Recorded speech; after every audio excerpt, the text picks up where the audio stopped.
여호수아가 이제 전쟁에서 승리를 거두는데 이 승리에는 두 가지 기적 사건이 그 안에 들어가 있습니다. 하나는 어떤 사건이냐면 하늘에서 큰 우박덩이가 막 떨어져서 그로 인해서 전쟁이 승리하게 되고, 또 하나는 이 전쟁이 끝날 때까지 태양이 멈추어지고 달이 멈추어지는 기적 사건입니다. 그 사건을 통해서 여호수아가 엄청난 대승을 거두게 되고 하나님의 영광을 드러나게 되는데, 저는 이 시간 이 여호수아가 그 큰 대승을 이룬 그 네 가지 비결을 여러분과 함께 말씀을 나누며 오늘 이 밤에 함께 기도하기를 원합니다. 첫째는 여호수아가 전쟁에서 큰 승리를 거둘 수 있었던 것은 다른 사람들을 도와주었기 때문입니다. 다른 사람들을 도와줬다는 거예요. 이 말은 뭐냐면, 보통은 우리가 이렇게 어떤 힘이 있을 때 그 힘을 주로 자기를 위해서 사용하고 싶고 자기의 유익을 위하여 쓰고 싶어 합니다. 그러나 자기의 힘을 자기를 위해서, 자기 유익을 위해서 쓴 그런 어떤 역사와 그리고 전례를 보게 되면 결코 좋은 결과를 얻지 못한다는 것을 우리가 알아야 됩니다. 왜냐하면 하나님께서 우리에게 어떤 힘을 주시고 능력을 주시는 것은 나를 위해서, 자신을 위해서 쓰라는 것이 아니라 하나님께서 주신 그 어떤 이유가 있지 않겠습니까? 다른 사람들을, 어려운 사람들을 내게 주신 이 힘으로 쓸 수 있고 사용할 수 있어야 되는데, 오늘 본문에 보면 여호수아가 바로 그런 사람입니다. 왜냐하면 여기 갈로 해놨잖아요. 기브온 사람들을 여호수아가 도와줬기 때문입니다. 자, 여기에서 이 기브온 사람은 원래는 가나안 사람들입니다. 근데 가나안 사람들인데 여호수아가 정복전쟁을 하는데, 이 정복전쟁을 하면서 하나하나 이 승리를 이루는 걸 보면서 이 기브온 사람들이 겁을 먹은 거예요. 이 겁을 먹고, 그래서 뭐냐면 이스라엘과 이렇게 화친하기 위해서 그들이 이 여호수아를 속입니다. 어떻게 속이냐면 멀리서 이렇게 온 사람, 멀리서 어떤 온 큰 부족처럼 그들이 이렇게 여호수아를 속이면서 자기들은 가나안 땅 사람이 아니다. 그래서 화친을 맺습니다. 화친. 이 말은 뭐냐면 우리는 서로 전쟁하는 것이 아니라 사이좋게 지내는 이런 사이로 이렇게 만듭니다. 그리고 이렇게 화친을 맺고 이제 이 기브온 사람들이 그때부터 이제 어떤 상황이 되냐면 굉장히 이제 이 화친을 맺으니까 뭐 의기양양한 거예요. 의기양양한 거. 왜냐하면 이 기브온 사람들이 나중에 이제 여호수아가 알게 되고, 그리고 그 주변에 있는 이제 나라의 왕들이 이 기브온 사람들이 이 여호수아를 속이고 화친한 것을 알게 되거든요. 그러니까 알게 되니까 이번에는 이제 이 기브온 주변에 있는 이 예루살렘의 왕과 그리고 다섯 이제 나라의 왕들이 걱정이 되는 거예요. 왜 걱정이 되냐면, 아니 여호수아가 당연히 전쟁에서 이 기브온 사람들을 치고 들어갈 줄 알았는데 화친을 맺으니까 건드릴 수가 없게 되잖아요. 그러니까 이 기브온 사람들이 여호수아를 등에 업고 의기양양하니까 이제는 이 기브온 사람들이 주변 나라에 위협이 된 겁니다. 그래서 이 주변 나라 사람들이 연합국을 이렇게 만들어서 이번에 기브온을 직접 치기로 이렇게 이제 결정을 하게 된 거예요. 그래서 기브온 사람들을 치려고 하니까 이 기브온 사람들이 급하게 여호수아에게 전가를 보내는 겁니다. 근데 그 전가의 내용이 뭐냐면, 지금 이 예루살렘 왕이 이 5개 나라가 동맹해서 우리를 치려고 하니까 우리가 화친 맺지 않느냐, 우리를 와서 도우라, 우리를 와서 돕는데 서둘러라, 빨리 서둘러서 우리를 와서 도우라 하는 이런 내용입니다. 근데 사실은 이 여호수아 입장에서 보면 사실은 이게 굉장히 좀 불편할 거예요. 왜냐하면 여호수아도 이제 알았거든요. 이 화친이 잘못된 화친이라는 걸 알았기 때문이거든요. 그럼에도 불구하고 약속은 약속이잖아요. 그러니까 이 약속을 물릴 수는 없고, 그래서 이 여호수아가 매우 그 불편한 가운데 그러나 전쟁에 개입을 합니다. 그리고 결론적으로는 큰 대승을 거두는 내용이 바로 여호수아서 10장에 나와 있는 이 전체적인 내용이 바로 그런 내용입니다. 이 여호수아의 입장에서 볼 때는 좀 시험거리가 될 수 있거든요. 왜냐하면 이게 잘못된 화친이잖아요. 이게 어떻게 보면 거짓 약속이잖아요. 그래서 여러분, 우리가 신앙생활 할 때 우리가 알아야 될 게 분별력이 필요한 게 바로 이거예요. 왜냐하면 우리가 거짓 약속 또는 거짓 화친할 수 있거든요. 이게 분별력이 없으면 당할 수밖에 없다는 겁니다. 그러나 여호수아는 그것 때문에 한 번 맺은 이 언약을 어기지는 않습니다. 어기지는 않는다는 것은 뭐냐면, 오늘 본문 6절에 보면 이 기브온 사람들이 서둘러서 이 여호수아에게 지금 전달하거든요. 그 내용을 먼저 한번 읽어보도록 합니다.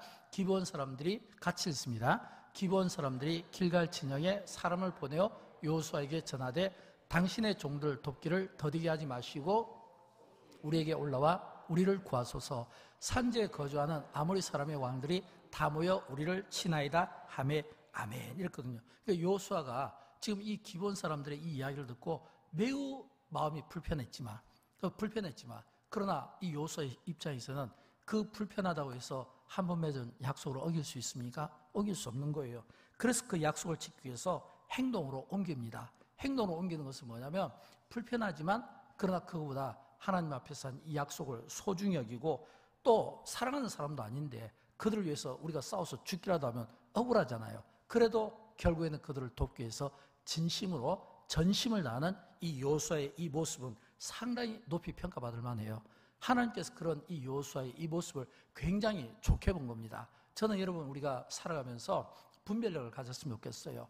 옳고 그름을 분별할 수 있어야 되고 참된 것과 거짓된 것을 분별할 수 있어야 되고 특히 거짓말을 분별할 수 있는 이 지혜가 있어야 돼요. 그러나 이 거짓이라도 이게 약속된 거라면 또 이 약속을 지킬 수 있는 그 진정성과 이 약속을 지키고자 하는 그런 마음 또한 저는 필요하다고 봅니다. 왜냐하면 여호수아가 그가 속았다, 그게 잘못되었다라고 해서 이걸 물릴 수는 없는 거예요. 약속을 지키거든요. 근데 하나님은 그런 그 여호수아를 평가할 때 높이 평가했다. 저는 그 점을 우리에게 들려주고 있다고 생각을 합니다. 그 다음에 두 번째는 이 여호수아의 진심을 본 겁니다. 왜냐하면 기브온 사람들은요 상당히 문제가 많은 사람들입니다. 왜냐하면 본문을 우리가 읽어보면 여호수아를 속인 걸로 되어 있거든요. 근데 여호수아를 속인 걸로 되어 있고 또 두 번째는 이제 여호수아와 이 맺은 이 화친을 이용해서 이번에는 이제 그 다른 5개 나라가 연합으로 해서 기브온을 쳐들어올 때 이게 전쟁 명분으로 삼는 겁니다. 그래서 이 화친 맺은 것을 올무로 해서 자기들 대신에 여호수아가 이스라엘 백성 나가서 싸우도록 이렇게 만든 거예요. 그러니까 상당히 이걸 보면 이 기브온 사람들이 좋은 그런 사람들이 아니다라고 하는 겁니다. 어떤 의미로 보면 용서가 안 되는 사람이다라고 볼 수도 있을 거예요. 왜냐하면 여러분 내가 믿었던 사람에 대한 배신감이 있잖아요.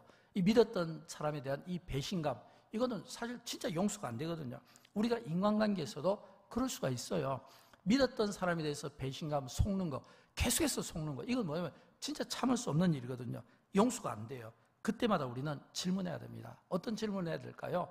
예수님께서 말씀해 주셨잖아요. 주님 내가 몇 번까지 용서해야 됩니까? 라고 했을 때 예수님은 70번씩 7번씩 70번이라도 용서하라. 7번씩 70번이라도 용서하라. 이 이야기는 뭐냐면 무한대로 용서하라라고 하거든요. 이게 예수 그리스도의 정신입니다. 이게 말하면 여호수아가 비록 마음에 안 드는 그런 부분이 이 기브온 사람들에게 있다 할지라도 사랑과 용서의 마음으로 이 전쟁에 참여를 한 겁니다. 그래서 오늘 본문 7절을 보면 어떻게 됐냐면 여호수아가 모든 군사와 용사와 더불어 길갈에서 올라가니라 이랬거든요. 진심을 다해서 자기가 맺은 그 약조를 지키면서 그가 전쟁에 임하는 진정성을 가지고 있었다라고 하는 겁니다.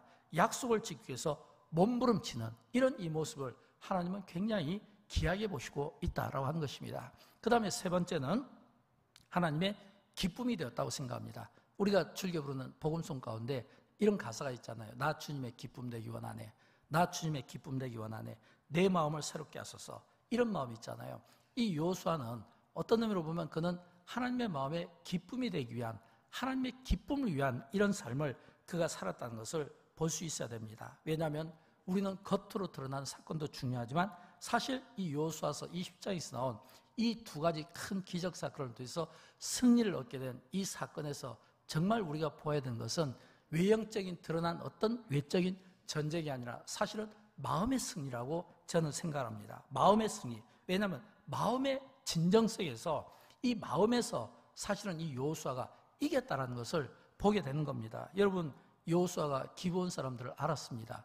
기브온 사람들의 진정성을 알았어요. 그들의 그 잘못된 것을 이미 알고 있었어요. 그럼에도 불구하고 분노하기보다는 오히려 사랑으로 그리고 미움보다는 오히려 용서로 풀어내는 거잖아요. 여러분 이게 사실은 쉽지가 않아요. 왜냐하면 우리가 살아가면서 경험하는 것들 중에 하나는 우리는 작은 일에 사소한 일에도 쉽게 분노하고 쉽게 참지 못하고 쉽게 오해하는 이런 삶을 살아가고 있거든요. 그렇게 믿었던 일들에 대해서도 그렇게 믿었던 어떤 사건에 대해서도 이게 잘 용납이 되지 못하는 거예요. 내 문제고 나와 관련되어 있으면 더 사람들은 격해지는 이런 모습을 갖게 되는 겁니다. 그만큼 인간의 재성이 그렇다는 거예요. 그런 우리는 그럴수록 오늘 우리는 이 여호수아를 통해서 이 여호수아가 이긴 것은 사실은 어떤 외적인 전쟁보다는 마음의 그 전쟁에서 이 여호수아는 이기면서 그 마음에 평안함을 얻었다는 겁니다. 나 주님의 기쁨 되기 원하네. 새롭게 하소서. 나 주님의 기쁨 되기 원하네. 새롭게 하소서. 알면서 믿어주는 거, 속으면서 믿어준 거. 여러분 이게 쉬울 것 같아요? 결코 쉽지 않습니다. 쉽지 않지만 그러나 적어도 오늘 본문에서 여호수아는 지금 그런 모습을 이 기브온 사람들에게 그대로 보이고 있다고 하는 겁니다. 아마 기브온 사람들은 이렇게 생각할지 모르겠어요. 야, 우리가 여호수아와 같이 맺기를 잘했다. 우리가 여호수아와 같이 맺어서 이 여호수아를 잘 이용하고 잘했다. 우리가 지금 잘 이용하고 있는 거야. 우리가 참 이렇게 기술이 좋아서 우리가 이 여호수아 때문에 이스라엘 백성들 때문에 우리가 쉽게 이 전쟁을 지금 이기는 것 같아 라고 아마 그들은 스스로 더 자만해 있을지 몰라요. 그러나 여러분, 하나님은 누구의 소리를 들어줄까요? 하나님은 어떤 자를 기뻐하실까요? 하나님은 그 마음의 그 중심에 미움보다는 용서를, 그리고 분노보다는 사랑을 가진, 알면서도 속아주지만 그러나 그 가운데서도 하나님의 그 뜻을 위하고 하나님 앞에서 한 그 약속을 소중히 여기는 이 여호수아의 그 마음을 하나님께서는 너무너무 기뻐 주셨다는 거예요. 얼마나 하나님께서 이 여호수아를 기쁘게 보셨으면, 그 생각을, 그 마음을 기쁘게 보셨으면 오늘 본문에 보면 전쟁에서 두 가지 기적사건이 나잖아요. 사실 이 두 가지 기적사건은 성경에서 굉장히 유명한 기적사건으로 알려져 있습니다. 그 첫 번째 기적사건이 뭐냐면 우박덩이로 이 전쟁에서 승리를 거둔 거예요. 어떤 승리인지 우리 11절 말씀을 같이 읽어봅니다. 여호와께서 하늘에서 큰 우박덩이를 아세가에 이르기까지 내리심에 그들이 죽었으니 이스라엘 자손의 칼에 죽은 자보다 우박에 죽은 자가 더 많았더라. 아멘. 이스라엘 자손의 칼에 죽은 자보다 우박에 죽은 자가 더 많았더라. 여러분, 이 승리는 어떤 승리일까요? 사람에 의한 승리가 아니라 하나님에 의한 승리인 것을 오늘 본문은 우리에게 보여주고 있다고 하는 겁니다. 또 뿐만 아니라 두 번째는 이 여호수아가 굉장히 영적인 호연지기가 강한 것 같아요. 왜냐하면 우리는 이 승리만을 가지고도 이 여호수아가 그 승리에 도취될 수 있고 이것으로 만족하고 하나님 앞에 감사할 수 있거든요. 근데 여호수아가 한 걸음 더 나갔어야 합니다. 하나님께 기도하는 거예요. 하나님, 이 태양도 좀 머무르게 해주세요. 이 기본 위에서 이 전쟁이 마칠 때까지 태양도 좀 머무르게 해주세요. 달도 좀 머무르게 해주세요 라고 이야기하는 거예요. 근데 사실 여러분, 이런 기도는 우리가 드렸어도 안 되지만 이런 기도를 하나님께서 들어주시면 더 안 됩니다. 왜냐하면 천지를 창조하신 하나님이시잖아요. 자연을 창조하신 하나님이시잖아요. 그 자연의 그 창조와 그 질서 가운데 예를 들어서 태양을 멈추게 한다, 달을 멈추게 한다, 이거는 사실은 하나님께서 이런 일은 하시면 안 되잖아요. 왜냐하면 직접 자연을 만드시고 그리고 모든 세계를 창조하시고 그 질서를 만드신 하나님께서 그 질서를 깨트리면 안 되잖아요. 그럼에도 불구하고 태양이 멈추게 됩니다. 달이 멈추게 됩니다. 여러분, 어떻게 이런 일이 날까요? 오늘 보면 13절 보면 나오는데 같이 읽어볼까요? 태양이 머물고 달이 멈추기를 백성이 그 대적에게 원수를 갚기까지 하였느니라. 저는 이 말씀을 보면서 이런 생각을 해요. 야, 이렇게 태양과 달을 멈출 수 있을 정도로 얼마나 하나님께서 이 여호수아에 대한 기쁨이 있었으면, 얼마나 이 여호수아의 이 마음을 하나님께서 기쁘게 받으셨으면 태양을 머물게 하고 달을 멈추게 하는 이런 기적사건을 통해서 큰 승리를 주셨을까, 이런 생각을 해보는 거예요. 얼마나 이 여호수아를 하나님께서 기쁘게 하셨을까라고 하는 겁니다. 더 놀라운 것은 하나님께서 사실 이 일이요, 전에도 후에도 이런 일은 없었다고 오늘 보면 14절에서 이야기하고 있잖아요. 여호와께서 사람의 목소리를 들으신 이 같은 날은 전에도 없었고 후에도 없었나니 그랬거든요. 여호와께서 사람의 목소리를 들으신 이 같은 날은 전에도 없었고 후에도 없으나니, 기가 막힌 이 기적사건이 지금 이 하나님께서 여호수아에게 지금 이 사건을 허락하셨다라고 하는 겁니다. 여러분, 왜 여호수아가 이런 기적사건을 누릴 수 있었을까요? 이런 큰 승리를 누릴 수 있었을까요? 그가 하나님 앞에 기도한 그 기도가 이런 큰 응답을 받을 수 있었을까요? 저는 그 이유가 이 기브온 사람들을 도왔기 때문이라고 생각합니다. 왜냐하면 여호수아가 알았잖아요. 기브온 사람들과 맺은 이 화친이 잘못된 걸 알았거든요. 불편한 걸 알았거든요. 마음에 꺼리는 것을 알았거든요. 여간 이 불편하고 여간 또 뭐냐면 이 신경이 거슬린 게 아닌 거예요. 그럼에도 불구하고 하나님께서 기쁨 가운데 그걸 그대로 품어주신 거예요. 여러분, 내가 예를 들어서 사랑하고 싶은 사람을 사랑하는 것은 누구나 할 수 있습니다. 내가 섬기고 싶은 사람을 섬기는 것은 누구나 할 수 있어요. 또 내가 어떤 돕고 싶은 사람을 돕는 것은 누구나 할 수 있습니다. 그러나 우리가 하나님의 기쁨이 되려면 전쟁의 승리보다 더 중요한 것은 뭘까요? 나한테 좀 껄끄럽고 나한테 좀 부담스럽고 나한테 좀 귀찮고 내가 아무리 생각해도 용서가 안 되는 그 사람, 기본 같은 사람들, 이런 사람, 원수 같은 사람까지도 그를 위하여 내가 돕고 또 그를 위하여 내가 섬기는 이 마음이 있잖아요. 이런 이 마음을 가졌을 때 주님이 그런 자를 기뻐하시고 그런 자의 그 삶을 통해 우리를 축복의 통로로 사용해 주신다는 겁니다. 여러분, 우리가 가까운 예로 우리가 아브라함과 롯을 한번 생각해 보십시오. 사실은 이 아브라함과 롯은 참 어떻게 보면 가까운 사이지만 굉장히 불편한 사이 아닙니까? 왜냐하면 이 가축들에게 이렇게 뭐냐면 식솔들에게 이 물을 줘야 되는데 이 물이 없으니까 어떤 소유 때문에 분쟁이 일어나잖아요. 그런 분쟁이 일어날 때 이 아브라함이 조카 롯에게 뭐라고 이야기하냐면 13장 9절을 보면 나는 좌하면 너는 우하고 내가 우하면 너는 나는 좌리라. 내가 좌하면 나는 우하고 내가 우하면 나는 좌리라. 이 이야기는 이 아브라함이 지금 양보한 거거든요.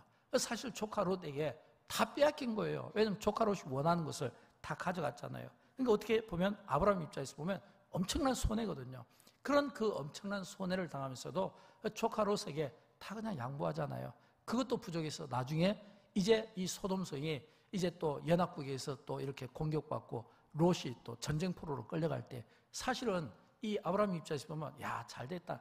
저렇게 될 줄 알았어. 원래 저렇게 돼야 맞잖아. 이게 하나님의 뜻이잖아. 이렇게 이야기를 해야 되는데 그럼에도 불구하고 이 아브라함은 이 조카 롯을 구하기 위해서 자기 집에 있는 모든 사병을 데리고 서둘러서 가서 이 조카 롯을 구한 모습을 보게 되는 겁니다. 무엇을 말할까요?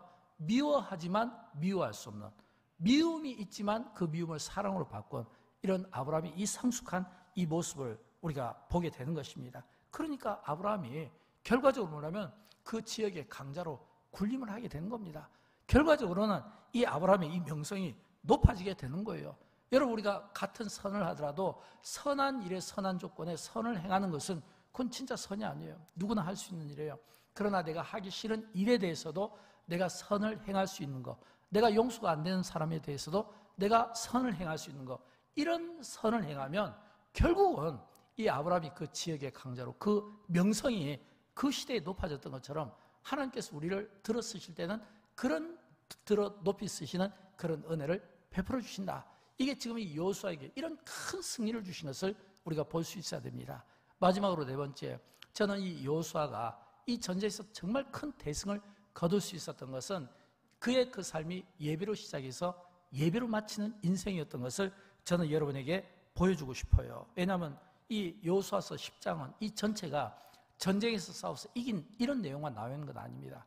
이런 내용만 나온 게 아니라 여호수아가 전쟁에 나갈 때 기본 사람들이 도와달라고 해서 전쟁에 나갈 때 그가 어떻게 나갔는가, 또 전쟁에서 돌아왔을 때 그가 어떻게 돌아왔는가 라고 했을 때 그 출발 지점과 그 도착 지점에 그 중심 도시가 있는데 그게 뭐냐면 길갈입니다. 길갈. 오늘 본문 7절 또 오늘 본문 15절도 같이 한번 올려주시면 더 좋겠어요. 이 7절에 보면 우리 같이 읽어보도록 할까요? 여호수아가 모든 군사와 용사와 더불어 길갈에서 올라가니라 이랬거든요. 이 올라가니라 이 이야기는 이제 전쟁을 시작할 때 이 길갈에 올라가서 여기에서 전쟁을 이제 시작했고 또 15절을 보면 나중에 돌아올 때 또 어디로 돌아왔냐면 역시 여호수아가 온 이스라엘과 더불어 길갈 진영으로 돌아왔더라 이렇게 돼 있거든요. 이 말은 7절에서 이 전쟁을 시작할 때 어디에서 길갈에서 시작했고 또 돌아왔을 때 그들이 어디에서 이제 어디로 돌아왔냐면 또 길갈로 돌아왔다라고 하는 것입니다. 이게 중요한 거예요. 여러분, 그러면 여기서 말하는 이 길갈은 어떤 의미를 가지고 있을까요? 여호수아서 4장에 보면 이 길갈이 이스라엘 백성들이 이제 요단강을 건너고 12개의 돌로 제단을 만든 곳이 길갈입니다. 또 여호수아서 5장 9절을 보면 제3의 장소로 지칭된 곳입니다. 또 여호수아서 5장 10절을 보면 길갈에서 유월절을 지켰다고 되어 있습니다. 그렇다면 이 길갈은 그냥 길갈이 아니라 요단강을 건너고 12개의 돌로 제단을 쌓았다. 이건 뭐예요? 예배를 이야기하고 있잖아요. 또 유월절을 지켰다. 이것도 예배와 관련되어 있죠. 또 제사함을 받게 되었다. 이것도 예배와 관련되어 있죠. 그러면 오늘 본문에서 나오는 이 길갈은 어떤 의미를 가지고 있을까요? 예배의 장소를 가리키는 겁니다. 십자가를 체험한 자리를 가리킵니다. 그리고 십자가의 피를 체험한 자리를 가리키는 겁니다. 거듭남의 장소고 그리고 잊지 못하는 장소가 뭐냐면 길갈이라는 거예요.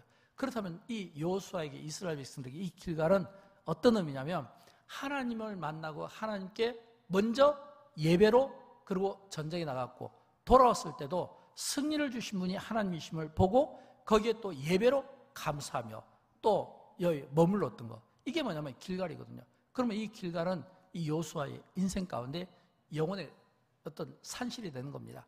내가 하나님을 만나는 예배의 자리고 내가 하나님을 경험하는 자리고 십자가의 은혜를 경험하는 자리고 이런 영혼의 산실이에요. 저는 여러분 우리가 신앙생활하면서 이런 영혼의 산실, 영광교회가 여러분의 영혼의 산실이 되었으면 좋겠고 여러분이 앉은 그 자리가 그런 영혼의 산실이 되었으면 좋겠고 바로 여러분이 앉은 그 자리에서 예배할 때 그 예배를 하나님께서 기쁜 마음으로 받아주시는 이런 구원의 역사가 저는 있었으면 좋겠어요. 그러니까 하나님께서 이 여호수아를 볼 때 어떤 마음이 들겠어요? 여호수아, 내가 진짜 너는 내 마음에 기쁨이 있다. 왜?